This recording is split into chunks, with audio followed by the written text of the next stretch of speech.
What's going on, Wolfpack Nation? Welcome back to, I guess we'll say part 2 of our midseason reviews. This episode, Michael, Tracy, and myself will break down the defense. If you haven't already gone and checked part 1 of the offense, where Leighton and Macon and newcomer Lindsey broke down the offense, you can go check that out first. If not, you can. I think you probably want to watch this one first. I think we're going to have more positive things to say than they did on the offensive side of the ball. So, yeah, we got the good side. Yeah, we did. We won the rock, paper, scissors flip, and we got the defense. So we're going to break this down unit by unit. We'll just start from the front, the big nasties, if you will, and then work our way to linebackers and then secondary. And time permitting, we might even jump in and talk a little special teams. We'll see how this goes. But Michael, obviously the better of the units, like we just mentioned, is the defense. What would you give I almost went our offensive line. We already probably know what that grade was. But defensive line, start with a grade and then maybe give me a positive, give me a negative, depending on how your grade works out, and maybe some people that have stood out to you. Yeah, I mean, so overall, starting out with the grade, I think a solid A. I mean, they're coming into the season, it was definitely a kind of a concern, I think. I mean, you knew you had Davin Van and CJ Clark and Savion, and those guys have been there a while. And especially, a lot of people thought Davin Van was going to have a big year, and he's having a big year. But, it was really the depth coming in because you lost Josh Harris. Sure. But we did well in transfer portal there with Red Hibbler and Noah Potter, and Brandon Cleveland as a sophomore has been really outstanding. Absolutely. I think you've got it pulled up, but I want to say in the country, what are we in sacks? We're up there, right? Yeah, I don't have the country, but okay. I do have ACC, and we are number 1 in the ACC for sacks at 22. Now, obviously, all those sacks aren't on the defensive line, but probably about 90-95% are. And you definitely mentioned. Well, first of all, let me give my grade. I would say an A minus. I think they've definitely done their thing. As we talk about it, running the 3-3-5, that defensive line isn't always about quarterback pressures and sacks. It's about sustaining gaps and kind of letting the linebackers clean up. And when we get to them, some of their stats will definitely bear that out when we start talking tackles and sacks and all that other stuff. But yeah, you mentioned a few folks, and I agree. Brandon Cleveland is one of the top sack leaders. He's got 3 on the season. That's impressive as the nose tackle. Yeah, and then you mentioned good old Red. He's leading the team with 4 sacks. And then he's someone that we didn't really know much on when he came in. Junior college transfer. Mm-hmm. So yeah, I would definitely say that this unit has done a pretty good job. You can make some cases where a couple of those big runs that we've kind of surrendered, were due to gap integrity, I guess, right? Yeah. There's been a few of those, but overall, go ahead. Yeah, I think that the breakdown on that is, it's definitely, there's been some linemen out of position, but on that, like you said, the defense is built for the linemen to eat up the offensive linemen and for the back, the back 8 to make most of the tackles. So, right. I mean, I'd probably lean more on the linebackers and safeties and being out of position on some of those long runs than the line. Yeah, when you're looking at stats, the leading tackler on the defense front, who would you probably think that is, just if you want to take a guess? Out of the defensive linemen? Mm-hmm. I'd probably say Davin Van, but I don't know. You are correct, sir. Yeah. You are correct. 2, 4, 6, 8. He's the 8th leading tackler on this team. Mm-hmm. So that just kind of goes back to what we talk about, right, as far as eating up blocks. And then you mentioned earlier, we didn't know what we were going to have with this defense unit. And I would say some of that would be based off of, like, there was a lot of guys coming back from injury, right? So we talked about, Savion Jackson, who's having a really good year. Mm-hmm. And you had CJ Clark, like you already mentioned. And, of course, Devin Van, he had an injury last year, if memory serves me correctly. I think so, yeah. Yeah, so So yeah, that's a unit that has definitely stepped up and answered the bell. I think when you look at the run stats, I think they're a big reason why that teams, other than the last game, we won't maybe talk about that one, that they've done a really good job of run support on that on that front. So go Did ahead. you see the quote from Red Hibbler? I think it was a couple weeks ago. I don't know, just one of the player availabilities. He was just, answering questions from the media, and one of his quotes was, "I hate quarterbacks." I like it. I think that's right to the point. It's just tell me how you feel. Don't sugarcoat it. He just said, "I hate quarterbacks." He gets after them. He does. You know what? Does he have another year after this year? I think at least one, maybe at least two. Okay. I haven't actually. Let me see if I can maybe just pull him up real quick. Go ahead. Yeah, and I think that was important to bring in somebody like him, to get a pass rush on obvious passing situations, and you can feel good. I think that was definitely something we struggled with last year, is getting a pass rush with just the three. Yeah, when you can get a pass rush and pressure the quarterback, rushing three, and you can have 8 in coverage, it's usually a recipe for success. Yeah, so just real quick, he is a junior, so you were right, he does have one more year. That defensive line with Hibbler with 4.5 sacks, Devin Van with 3.5, and Brandon Cleveland with 3. And as the unit, they have 22 as a defensive unit. So really, really good stuff there. Do you have any closing things you want to say about the defensive line? Like, what can we expect maybe for the rest of the season? Because we've had some opponents, but we're going to get into, we got, really good offenses coming up on the back half. So kind of give me maybe some expectations you might have. Yeah, no, I mean, I wouldn't expect much change there. I mean, I think you just have them keep doing what they're doing. It's been successful. And man, Brandon Cleveland, we really didn't. We brought him up a little bit, but you said 3 sacks, and he's the backup nose tackle. He's not playing a lot, so a lot of good high production there. Mm-hmm. So, all right, well let's jump into the next position group, and I think this is without a doubt, without even mentioning names, this is definitely the heart and soul of your defense. And there's no doubt about that, and it's the linebacker core. This is the group that is your moneymaker group for the most part. They're gonna get most of the glory in this defense. They definitely lead the team in tackles by far, and we'll break down some of those positions. But give me your overall grade for this group. I mean, I'm actually interested because of what they're responsible for doing. It's tough. It's tough because obviously, you take Peyton Wilson, he's an A++. But and then are you grading on a curve with him? Because exactly he is the standard, right? Yeah. I think I got to go overall for the full linebackers. I'll probably say B+. Yeah, that's where I was leaning. Yeah, I mean, Peyton Wilson just a beast all over the place. Yeah, I mean, he's Mr. Everything. Every game, there's just a play. It's like, wow, how did he do that? Like the against Duke, the one we had him backed up on the one, and they just ran a really simple read option, and he got fooled on the quarterback when the quarterback pulled it, and he got 20, 25 yards, and Peyton Wilson ends up making the tackle 25 yards down the field after he just got beat. Much like he did against Notre Dame. Yeah. Remember that play? Yeah, where he graded out like 23 miles an hour, some insane number. Yeah. Yeah. But I think besides him, there's been times that the other linebackers, Betty and Scott, and Fordham, I think Fordham had a really good game against Virginia. He started that game because Betty was having a daughter. But I think outside of that Virginia game, Fordham struggled a little bit too.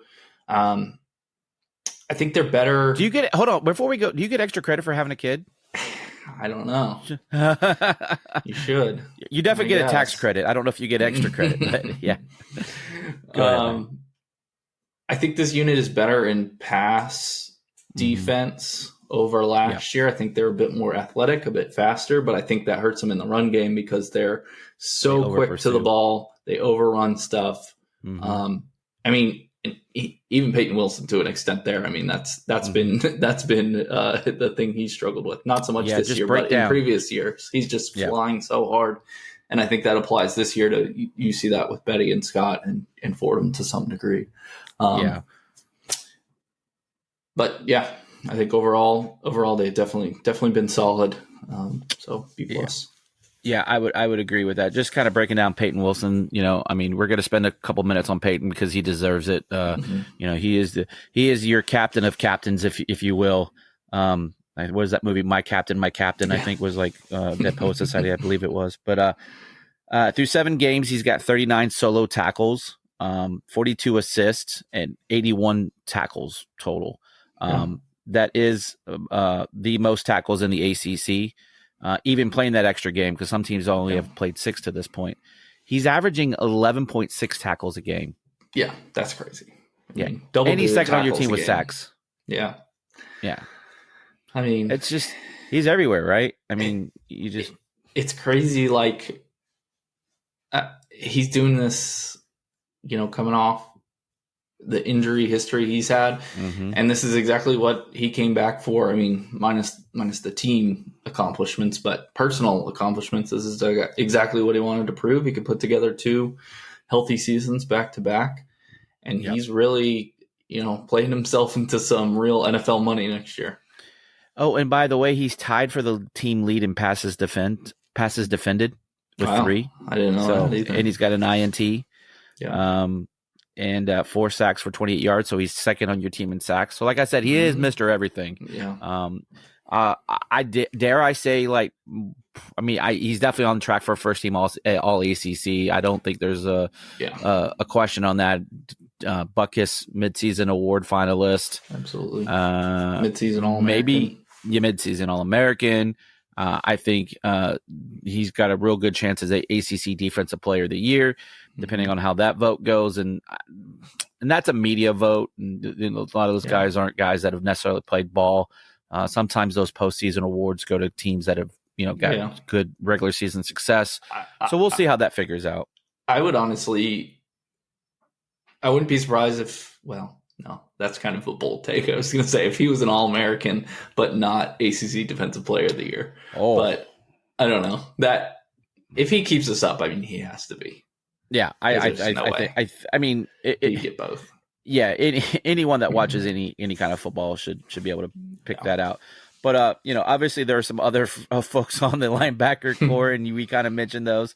Jalen Scott is our second tackler at 37 tackles. So again, going back to Peyton, he's almost got double the amount of your second best tackler in the same position group room. So that's insane.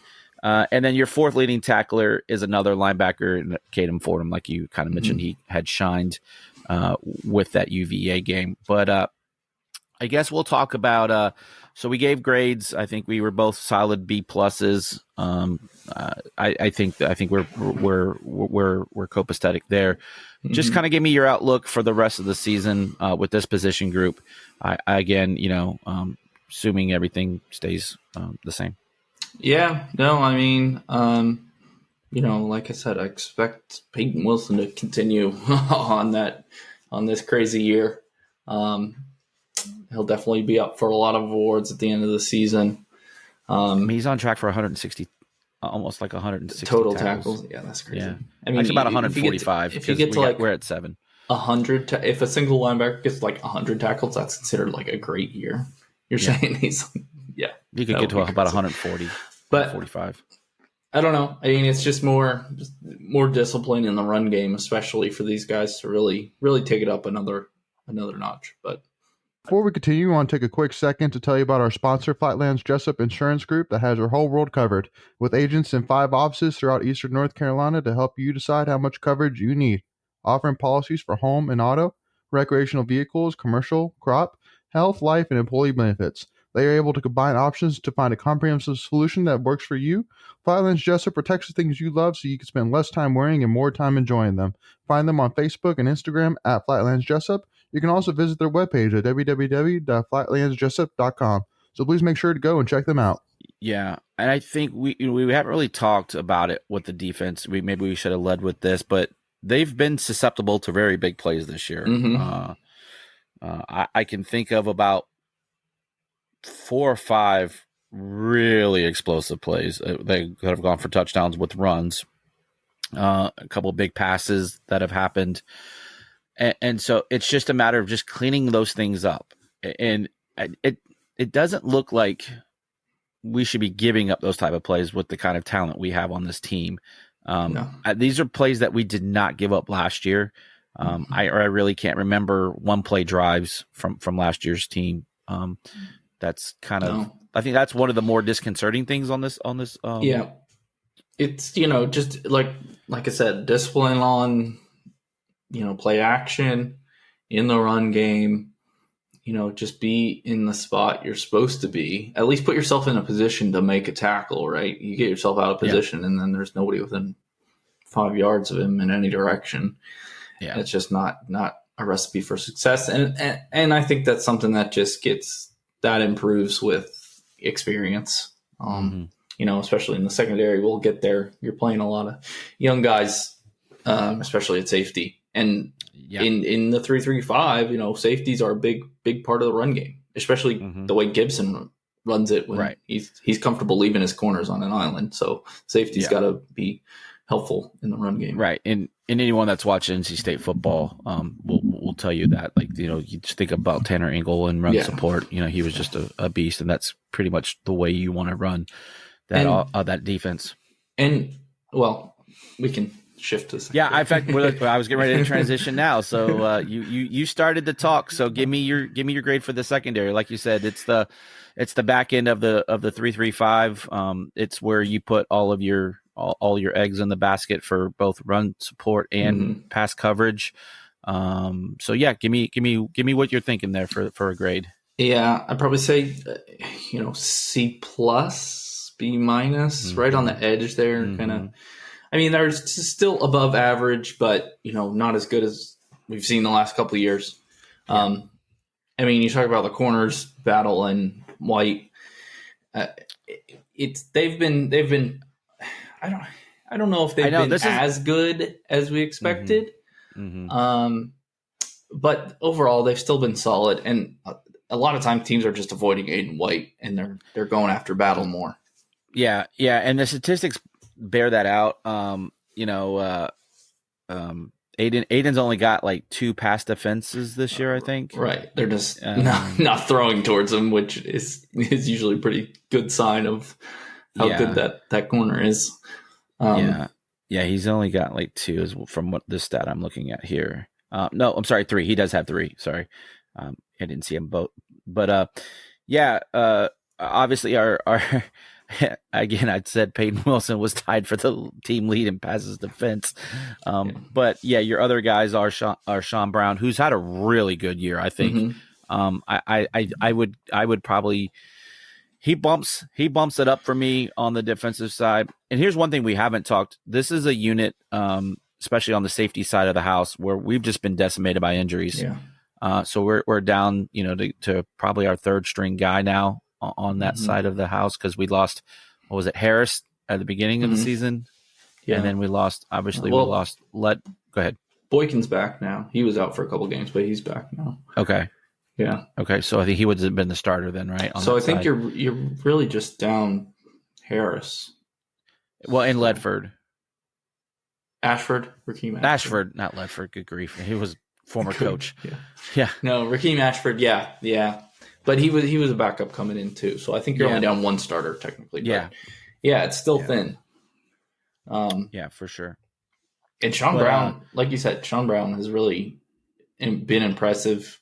He reminds me a lot of Tanner Ingalls' early years when he was, Tanner Ingalls struggled in pass defense as well. He was great in run support, made some big hits, got a couple targeting penalties like Sean Brown did, but also struggled. And by the time after a couple of years, I mean, Ingalls never going to be your best safety in coverage, but he was good enough. He wasn't going to make too big of a mistake But again, like you said, that's not what you ask your safeties really to do. Right. At least that safety. That safety is more your run support guy, where that's your strong, and then your free safety is the guy that you're going to roll and rotate into coverage. Especially when you're running that 3-5-5, you're going to run some nickels out there. So you'll roll your coverage depending on alignments on the offense. Yeah. But yeah, Sean Brown's got 20 tackles this year. I'm sorry, 35 tackles, 20 solo. So that kind of talks about your run support that you were referencing. He's got a forced fumble and an INT, and then a targeting. So it's almost like a Gordie Howe hat trick for hockey. You got a little bit of everything in there. But yeah, I guess I want to spend a minute and kind of talk Aiden White and Shaheem Battle. You mentioned them. I think at times teams have picked on Shaheem a little bit this year. He's kind of, I wouldn't, struggle's not the right word, because cornerback is one of those feast or famine type of positions, almost like a quarterback, where again, you see them because they're, quote unquote, making plays or getting mossed, right? It's usually one or the other. And if you're not hearing a cornerback's name, that means they're either not throwing to them, or like they're not screwing up and giving up big plays, right? Because you always hear, that was a touchdown for so-and-so was in coverage, right? Yeah. And so if you're not hearing a cornerback's name, usually that's kind of a good thing. But again, it feels at times that Shaheem has gotten picked on, and that's just kind of going to happen when you have a really stellar guy on the other side, because like you said, they're going to shy away from him, no pun intended. But just kind of, I don't know, like, not hearing, like, because Aiden had 6 interceptions last year, something was it 5? Like he had a bunch. Yeah, it was somewhere between 4 and 6. Yeah. And so he hasn't had that kind of production again. Teams have figured him out. Yeah. It's just one of those things where I feel like we're okay, but not as good as we were last year. Yeah. And like you said, I think that's just because, they're just thrown to whatever side of the field Aiden White isn't on. Right. So, just by that fact, you're gonna have more plays go against Battle than you are against White. It's just kind of the nature of it. A couple names we haven't really talked about that I kind of want to get your thoughts are Bishop Fitzgerald and Robert Kennedy. Robert Kennedy being, they're both transfers into the program. And I guess let's talk about that for a second, because we've done a really good job plugging holes on the defensive side with the portal. Yeah. I'm sure we can say that, not the other episode that they did. But just kind of talk to me about Robert Kennedy. He's a guy that's flashed a couple of times this year. Yeah. I mean, he's been pretty much as good as you can hope for from a grad transfer. Yeah, group of 5. Yeah. Yeah. Especially from G5. I think he's played at ECU and Old Dominion. But yeah, no, there always seems to be at least 1 or 2 plays, whether it's he's had a couple fumble recoveries, couple interceptions, or, he's returned. He had that touchdown. He had that touchdown against Marshall. He's always making at least 1 or 2 big plays a game. So, he's been great. You're going to have to find somebody to replace him again, though, because he was a grad transfer. So, right. And then Bishop Fitzgerald has come in and done some nice things. He's got 24 total tackles. Yep. 2 passes defended. Both he and Kennedy have 2 passes defended. But just kind of give me your thoughts on him playing the safety position. And I think he's a guy that's had to step up. Right. He's starting now because of the Jakeem Harris injury. I think overall, though, he's been solid. Not as big of an impact as Robert Kennedy, but still serviceable. And I want to say he's got at least another year left as well. I think he does. So let's see. He's a junior. Hopefully, Jakeem Harris gets another year, because I think he should be eligible for one. But if not, I mean, your next year is looking pretty good. Safety position wise, Sean Brown keeps growing, especially in pass coverage, which I think he has really, even from the first game against UConn and Notre Dame. Like, Sean Brown got beat a bunch of times in pass coverage, whether it was just on play action or whatever.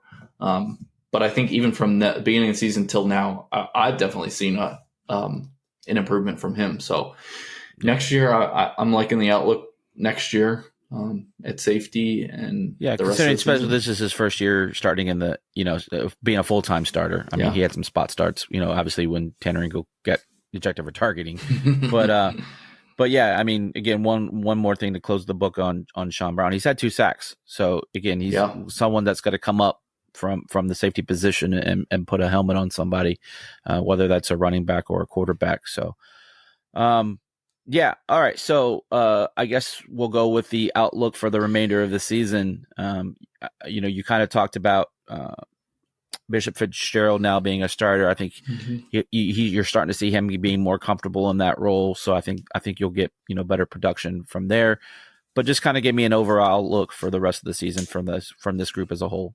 Yeah, like I said, I mean, I think especially Sean Brown has really improved. Hope to continue to see that improvement, and just keep stay disciplined. That just seems like that's been the theme on both sides of the ball, really. But on these big explosive plays, defense has given up. It's we've got an athletic team. It's just mental mistakes, but that comes with, when you're replacing guys with injury, you're playing some younger guys. So. Yeah, for sure. All right. Well, we'll give you some bonus coverage, right? Like to talk about in the sports world. So let's actually, you know what? Maybe before we do that, so we broke real quick. We pretty much agreed about an A minus on the D line front. B plus on the linebacker, and like a B minus C plus. Yeah. I wasn't really good at GPAs, but overall, what would you give that based on knowing results and big time plays that have been given up? So overall, what would you give the defense? Yeah, I think that all rounds out to right around a solid B overall. It's still. I didn't look at the numbers, but I'd probably say it's still a top 40-ish defense overall. That's what we were hovering around before the Duke game. I mean, we did great. We only gave up 4 completions against Duke, right? So we gave up 24 points. Never mind. Yeah. But I would hover around the B minus, somewhere around B. Somewhere around there. But, right. Last year, so the previous 2 years have been top 20 in the country. Right. So, I mean, you're going to have a fall off at some point a little bit, right? But all right. So onto that bonus coverage, we'll spend about maybe 5 minutes here and talk about special teams, because I think that's a unit that, doesn't get spoken about a lot, but it's a unit that's been very productive. Yeah. So let's talk about the return game real quick, and then we'll get into the actual specialists themselves. You've got Julian Gray, who's handled most of the kick returns, and then Jalen Coit on the punt returns. Now, Julian Gray in the ACC is 4th in average return yards at 28.6, which puts you at some nice starting position on the field. And then Jalen Coit is 2nd in the ACC in punt returns at 13.7 average, just 2 yards behind the leader in Tucker Holloway from Virginia Tech. So just kind of talk about the returners, and then kind of give me a grade in that regard. Yeah, Julian Gray has been really good returning kicks. He got the one for a touchdown against VMI. Well, he had 2. One got called back for a penalty, which I don't think that penalty really would have affected the tackle. Play of the that game, guy wasn't or making the play. a tackle, so he almost had 2. But yeah, I mean, he's just that's a very valuable thing. I mean, I don't think last year, who was returning kicks last year? Jordan Houston. Yeah, mostly. Oh yeah, on kickoffs. Yeah, Jordan Houston, and then Thayer Thomas was our punt returner. Yeah. But yeah, I mean, that field position is valuable. For Julian Gray, I'd give him A minus. Yep. And what about Jalen Coit? What would you give him? And Coit has been good. He hasn't broke one for a touchdown yet. I feel like he will before the end of the year. There's been a couple he's been close on. He's I feel like he's more willing to catch it and try and make something happen. The past couple of years we've sent Thayer back there because he just had great hands. but a lot of the times he was fair catching, which is fine. It's just he was never going to drop one. I think Coit's a little more willing to try and make a play. A little bit more. Yeah, a little bit more riskier, but has not had any fumbles from my. I don't can't think think so. of anything, He's or got at least if he too. has fumbled, he hasn't lost it. Right. Yeah. So I mean, A minus. Really nothing to complain about there with either of them. Yeah, both of those units are very solid. So yeah, let's talk about the actual specialists themselves. We'll go kicker first with Braden Narvison. Kind of give me your thoughts on him. He's 8 of 10 for the year, 21 of 21. He's only missed like 2 field goals, which were one was over 50, and the other was in the 30 to 39 range. So kind of just give me your thoughts. Give me a grade, and then just thoughts on what you've seen so far from him. By the way, replacing a legend in Chris Dunn, which is no easy task. Yeah, I think he's done pretty much about as good as you could expect somebody to come in and replace him. One of his missed kicks was literally like the first game against UConn. It was a long one. I think it was his first kick, wasn't it? His first kick. It was like, I think that one was 49 or right at 50. And it's like that. It was right at 50. Yeah. Not a great, he's one of two. Not a great spot for him, and he kind of pushed that one. But, other than that, though, like you said, he's only missed one other one. He's been really solid and obviously just set the program record for longest kick at 57. Yeah, at 57. So he's definitely got a leg. Solid A for Narvison as well. I would give him an A as well. Absolutely. 8 of 10. Now, I know if you're talking math, that's an 80% score, but we grade on a curve. But which would no give missed you extra points. No missed extra points, right? Factor that in. Doesn't really kick off. I don't think. I think Colin Smith's still doing that, right? Yeah. So, I still give him an A. Again, when you set the program record, I mean, that's a little extra credit in my book, right? Yeah. We talked about extra credit earlier. And that would have been that kick would have been good from 60. I think he had a couple extra yards on that one. Yeah, for sure. And you get a couple extra bonus points when that's the only points we score that night too. So you kept us from getting a goose egg. So yeah, no complaints there. And so I guess we'll just talk about the punter real quick. Yeah. Go ahead and give me your thoughts there. Off of Noonkester, Caden Noonkester. Yeah. Boomkester. This is the Boomkester. I like Boomkester. I've never. Yeah. Did you come up with that, or did you see that that somewhere? Probably on Twitter somewhere. Somebody. But it's very accurate. I mean, dude's got a leg. He's only shanked that one against Marshall all season. But I think he's only a sophomore as well. Kind of took over halfway through the year last year and was really good last year, and then just has been great this year.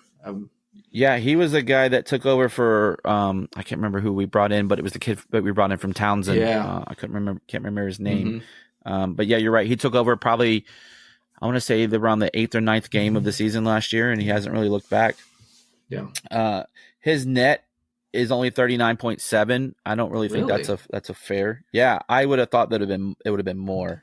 Well, net, yeah. I mean, that includes return yards, right? Yeah, he's averaging 42.6, which again, it feels like he's kicked better than that, but I think he's got really good hang time, and he's dropped 16 inside the 20.